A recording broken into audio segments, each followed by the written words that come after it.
Bienvenidos a un nuevo tutorial. Ahora veremos cómo declarar argumentos por defecto en las clases templates. Bueno, las clases templates pueden definir valores por defecto para los parámetros. Aquí podemos ver un ejemplo de una clase templates que tiene dos parámetros. Aquí podemos ver tyNameT, que es un parámetro, y acá podemos ver otro parámetro separado por coma, tyNameCount.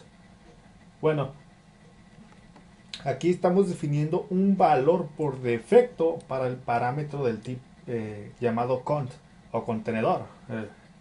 Estamos asignando un tipo. Ese tipo es un vector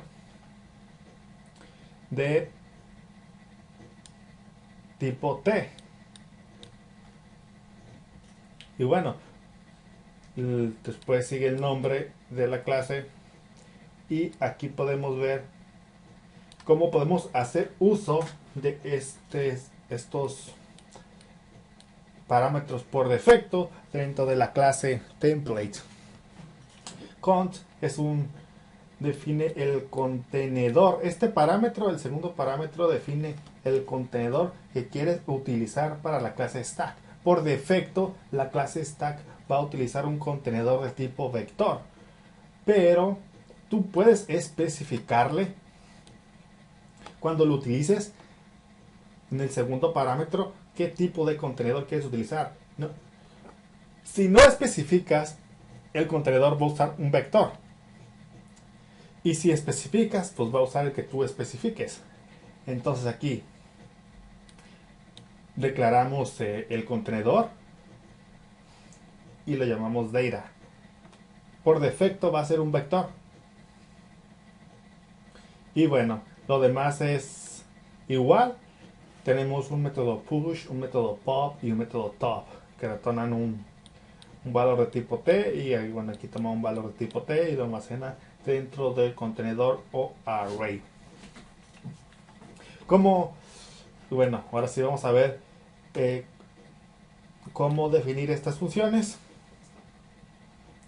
Y bueno, tenemos que a la hora de definir las funciones de la clase stack, tenemos, como ahora nuestra clase usa dos parámetros, tenemos que definir los dos parámetros. Entonces escribimos primero template, el nombre del primer parámetro, tyNameT, y a continuación tyName, el nombre del segundo parámetro, y le asignamos un valor por defecto que es std vector.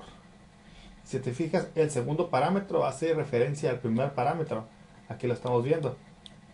Tiene la T, pero la T es el nombre del primer parámetro. Es válido hacer esto. Y bueno, aquí tenemos lo que retorna la función, que es void. Tenemos el nombre de la clase. Y a continuación tenemos entre el signo de menor que y mayor que, tenemos los dos parámetros que utiliza nuestra clase, que es T y el contenedor, cont. Y bueno, después sigue el nombre del método y bueno, pues sus argumentos. Lo único que hace esta función pues va a ser almacenar el elemento que suministra el usuario en el contenedor data mediante el método pushback. Y bueno, ahora vamos a la función pop. Vamos a ver, igual tenemos que escribir template y los dos argumentos que maneja la clase. Bueno, primero tyNameT y después tyNameCount. Y pues igual tienes que especificar lo mismo cada vez que escribas una función de la clase. Y bueno, tenemos lo que retorna la función, en este caso void, el nombre de la función, de la clase y los parámetros, los nombres de los parámetros t y cont. El nombre del método pop. Lo único que hace esta función es checar si el contenedor está vacío. Si está vacío, tira un error. Y bueno, si no está vacío, pues remueve el último elemento del contenedor con método popback. El método top, igual tenemos que otra vez escribir template, tyNameT, tyNameCount y otra vez. Y bueno, este método top retorna un elemento de tipo T. Y bueno, la definición es igual que como vimos anteriormente. tienes que poner el nombre de la clase entre los signos de menor que y mayor que, los nombres de los parámetros, en este caso este y con. Y bueno, lo que hace esta función es checar si nuestro contenedor está vacío. Si está vacío, tiramos un error. Y bueno, si no está vacío, pues podemos retornar una referencia hacia el último elemento de nuestro contenedor con el método back.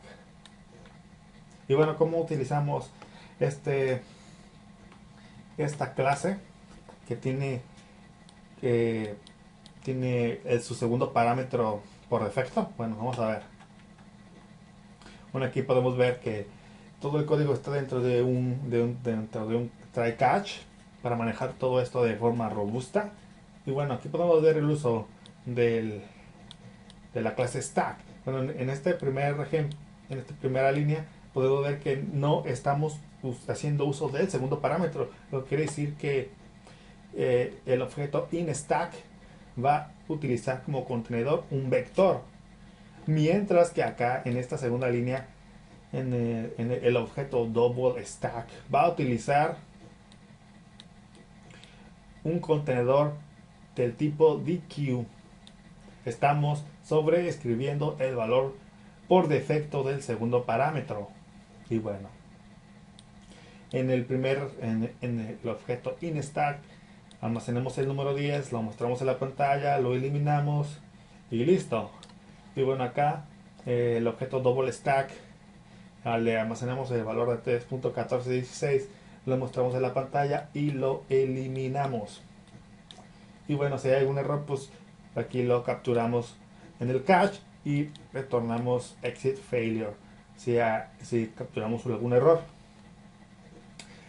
Si no especificas nada, si no especificas un segundo parámetro, la clase stack va a utilizar por defecto el vector como contenedor, pero si lo especificas, entonces va a utilizar el que tú suministras aquí. En este caso, en este caso, el objeto double stack va a utilizar como contenedor un objeto de pues sí, este objeto del tipo de queue en lugar de un vector. Voy a utilizar esta estructura de queue para manejar lo que almacenemos. Y bueno, pues vamos a implementar esto en código para familiarizarnos un poco con el código. Lo primero que voy a hacer es incluir input output stream. Y ahora lo que voy a hacer es incluir vector. Y voy a incluir lo que es DQ. Y bueno, voy a definir mi clase template, que va a tener dos parámetros. El primero, timename t, y el segundo, timename. El segundo va a especificar el contenedor que va a utilizar nuestra clase, com, y le asignamos por defecto el vector. Queremos que nuestra clase stack utilice como contenedor un vector. Aquí tenemos el nombre de la clase, stack, y bueno, aquí ponemos el contenedor y lo llamamos data. Y ahora sí declaramos los métodos públicos. El primero va a ser push, que va a tomar un elemento y lo va a almacenar en el contenedor. Y vamos a declarar ahora un método pop, que va a eliminar el último elemento del contenedor, y un método top, que nos va a retornar una referencia hacia el último elemento del contenedor. Y listo, ahora sí tenemos que escribir template timename con std vector. Esto lo tienes que hacer para todas las funciones push, pop y top. Bastante, bueno, es mucho escribir, pero bueno. El primero retorna void, el método push retorna void. Ahora escribimos el nombre de la de la clase stack, el nombre de los parámetros t y con y el nombre del método y su parámetro, y lo que va a hacer pues simplemente es almacenar el elemento que pase el usuario en el contenedor push back y listo. Ahora vamos a implementar el método pop. Otra vez tenemos que escribir template typename t typename cont y bueno, otra vez el contenedor por defecto es un vector de la clase de la librería estándar. Y bueno, pues este método pues retorna void. Escribimos el nombre de la clase, le pasamos los nombres de los argumentos, de los parámetros de la clase y ponemos el nombre del método, en este caso pop. Lo que va a hacer aquí el método pop primero es checar que nuestro contenedor no esté vacío. Entonces checamos eso. Entonces irá .empty. Si empty nos retorna true, entonces tiramos un error. Nuestro contenedor está vacío. Entonces std out of range y ponemos el mensaje que deseamos. En este caso voy a utilizar empty stack.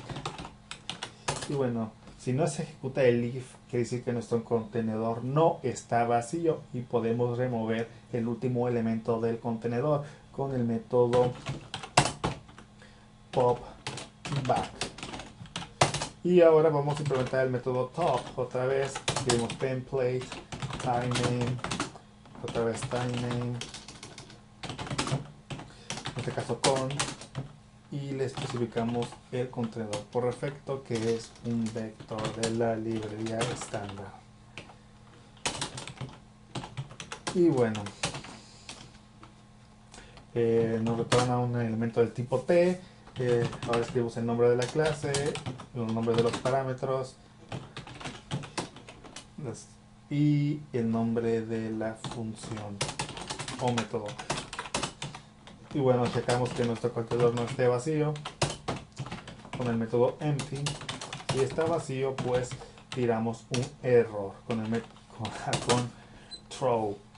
Entonces sería std out of range. Y aquí puedes poner el mensaje que tú quieras. Yo voy a ponerle aquí empty stack y listo. Si no se ejecuta el if, entonces podemos obtener una referencia hacia el último elemento del contenedor, y pues eso lo vamos a hacer con el método pack del contenedor. Y listo, ya tenemos los tres métodos de la clase stack. Hay que utilizarlos. Después nos creamos nuestro método main. Punto de entrada de nuestra aplicación, nuestro programa. Hay que manejar esto de forma robusta, así que hay que poner todo dentro de un try catch. Y bueno, si hay algún error, pues aquí lo capturamos en el cache. Exception. Y pues bueno, si hay algún error, retornamos exit failure. Bueno, aquí nos creamos un contenedor, un objeto de la clase stack y queremos que nos maneje enteros. Voy a poner aquí in stack. Y si te fijas, no le he puesto el segundo parámetro. Aquí por defecto voy a utilizar pues el vector como contenedor. No necesitas especificarlo si quieres que utilice el vector por defecto. Y bueno, pues le asignamos, almacenamos algo ahí en el objeto. Lo mostramos en la pantalla. Llamamos a su método top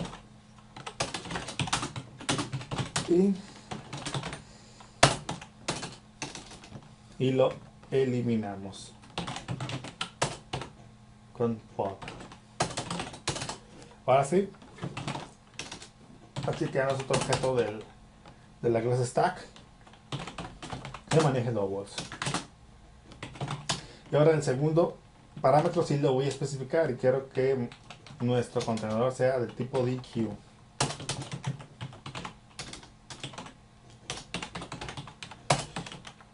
Y bueno, le voy a poner a nuestro objeto double stack. Ahora en este objeto va a utilizar como contenedor, en lugar de utilizar un vector por defecto, va a utilizar esta estructura de Q como contenedor de Q. Ok, entonces ahora sí almacenamos algo.